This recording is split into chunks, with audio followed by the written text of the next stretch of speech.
ചേട്ടാ ഒരു 50 രൂപ. 50 രൂപ എന്തിനാണോ? മരുന്ന് മേടിക്കാനായിട്ടാ. 50 രൂപയുടെ കുറവുണ്ട്. ഈ 50 രൂപയുടെ മരുന്ന് എത്ര ദിവസം ഉപയോഗിക്കാം? ഒരു 3 ദിവസം കഷ്ടി കിട്ടും. 3 ദിവസം. ഞാൻ പലരോടും ചോദിച്ചേട്ടാ, ആരും തന്നില്ല. ചേട്ടനെ കണ്ടപ്പോൾ ഒരു മാന്യനായിട്ട് തോന്നി.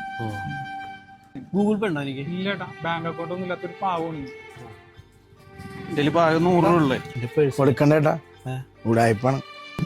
പാവല്ലടോ, മരുന്നിന് വേണ്ടിട്ട്. ചേട്ടൻ എന്തെങ്കിലും കാണിക്കും. ഒരു കാര്യം ചെയ്യും, ഒരു 100 രൂപ വെച്ചോ.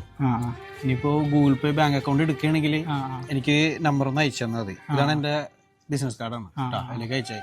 പിന്നെ നിങ്ങളുടെ പരിസരത്ത് ഇങ്ങനെ ബുദ്ധിമുട്ട് അനുഭവിക്കുന്ന ആരെങ്കിലും ഉണ്ടെങ്കിലേ വിളിച്ചാൽ മതി. ഇഷ്ടംപോലെ ബാങ്ക് അക്കൗണ്ട് ഒക്കെ റെഡി ആക്കിയിട്ടൊന്ന് അയച്ചേക്ക് കേട്ടോ. സഹായിക്കാം, കുഴപ്പമില്ല. ശരിയാ, നോക്കാം. ചേട്ടൻ ഒരു പണിയൊന്നുമില്ലേ? എന്നത് വെറും ഉടായ്പല്ലേ, ഞാൻ പറഞ്ഞല്ലേ. എടാ, അയാൾ മരുന്നിന് പിന്നെ മരുന്ന് ചേട്ടൻ നോക്കിയോ, കുറച്ച് കഴിയുമ്പോൾ ചേട്ടൻ മുമ്പിൽ കൂടി തന്നെ പോണ കാണാം. നമ്മളെ പോലുള്ളവരല്ലോ അയാളെ സഹായിക്കണ്ടേ. അറിയാൻ പാടില്ലാണ്ട്.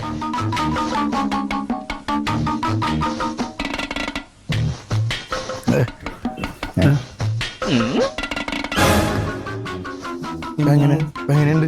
ഞാൻ പറഞ്ഞല്ലേ, കഷ്ടം.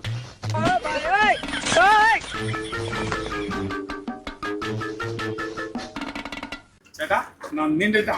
വേറെ തിണ്ടികളൊന്നും സഹായിച്ചില്ല, ചേട്ടനാണെന്ന് സഹായിച്ചു. ഗൂഗിൾ പേ നമ്പർ ഞാൻ അയച്ചു തരാട്ടാ. ബാങ്ക് അക്കൗണ്ട് നാളെ തന്നെ എടുക്കും. മരുന്ന് മേടിക്കാനായിട്ടാ. 50 രൂപയുടെ കുറവുണ്ട്.